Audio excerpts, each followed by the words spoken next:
Salut à tous. Alors cette vidéo, elle est dans un but explicatif, c'est-à-dire que, comme je t'ai expliqué, je suis passionné d'ailleurs de voitures et j'aime bien conseiller donc mes amis, la famille, si je peux les aider. Et mon beau-père, donc ça faisait plusieurs temps, plusieurs mois qu'on lui disait, il faut vous séparer de ce moteur, le PureTech, il commence à faire du bruit, il y a des risques, il y a eu des problèmes avec UFC que choisir, etc. Enfin des problèmes UFC que choisir, je crois, a gagné il y a 2 mois, donc face à ce PureTech ou quoi que ce soit, et le véhicule, entre guillemets, vaut 15 000 euros aujourd'hui. Si le moteur il cède, c'est le prix de la voiture. Donc en fait, il aurait ses yeux pour pleurer. Donc c'est pas parce que tu peux la remplacer que si tu peux éviter quelque chose, autant le faire. Donc on va parler de cette partie-là sans introduction, sans rien, direct. Et le titre sera très simple, c'est qu'en 15 jours, en fait, avec Vendée notamment votre voiture, c'est pas de sa faute, c'est que la décote de cette voiture est fulgurante depuis plusieurs semaines, plusieurs mois. Il a perdu 1 000 euros, si on peut dire. Et encore plus s'il m'avait écouté donc bien avant. Il ne voulait pas de voiture électrique, ni un plus petit Scénic, ou un modèle Y, alors que le modèle Y est moins cher à la fois que le 3008, le nouveau, même en essence, puisque c'est pratiquement 900 euros sans apport, parce que si c'était 560, je ne sais plus, avec 13 000 euros d'apport sur la voiture, donc en fait c'était une articulation financière. Et de l'autre côté, donc, le RAV4 qui paye, je crois, aux alentours des 700 euros. Moi, j'ai dit, bah, trouver un 3008, même s'il y a une chaîne aujourd'hui, et donc, donc le PureTech, quand même, qui reste ce PureTech, donc 136 chevaux, un micro-hybride, rien de fantastique, 136 chevaux, autrement un RAV4, avec donc ses 228 chevaux, 220, 222, enfin, c'est vraiment beaucoup plus confortable. Un petit peu moins high-tech, mais il a un véhicule qui est fiable pendant 3 ans, et il sera tranquille.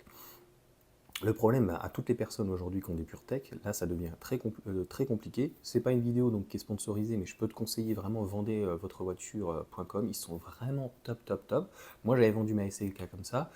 C'est vrai que même si tu as des voyants, même si tu as des problèmes ou quoi que ce soit, bah, ils te reprennent la voiture et plutôt à un bon prix.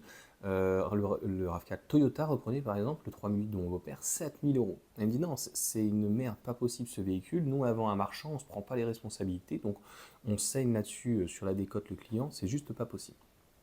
Et donc au départ, il avait une cote, je crois aux alentours des 14 000 euros, 13 800, 13 900.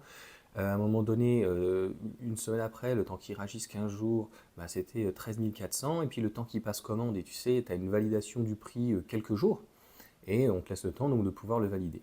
Et ma femme avait refait une simulation, et là c'était 12 800, 12 900.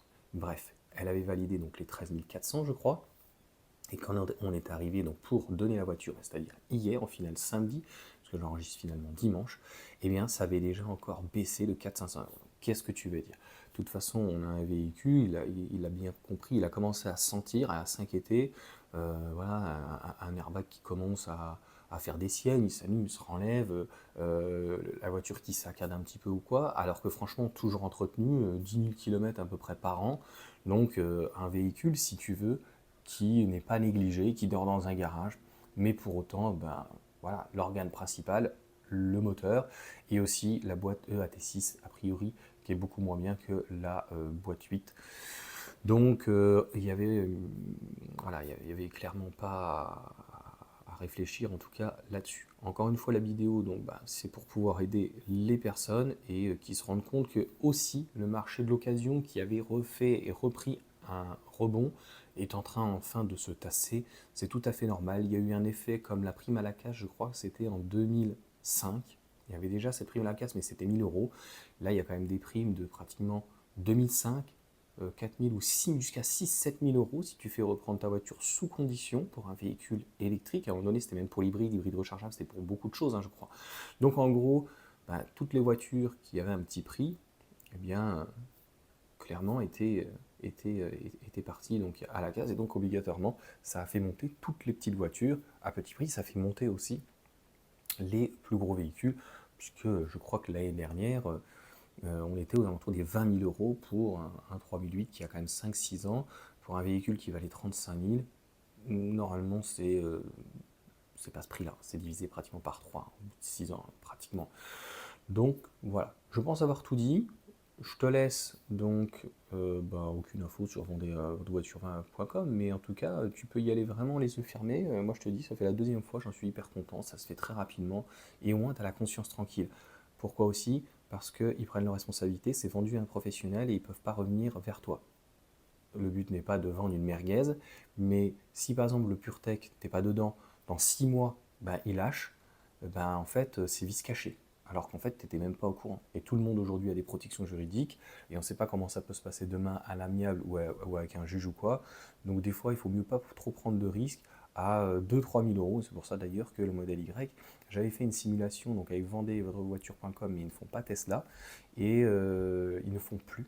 Donc je pense qu'en fait c'est plutôt la volatilité du prix, ils ont du mal parce qu'ils sont à l'international, ils sont en Europe, dans beaucoup de pays.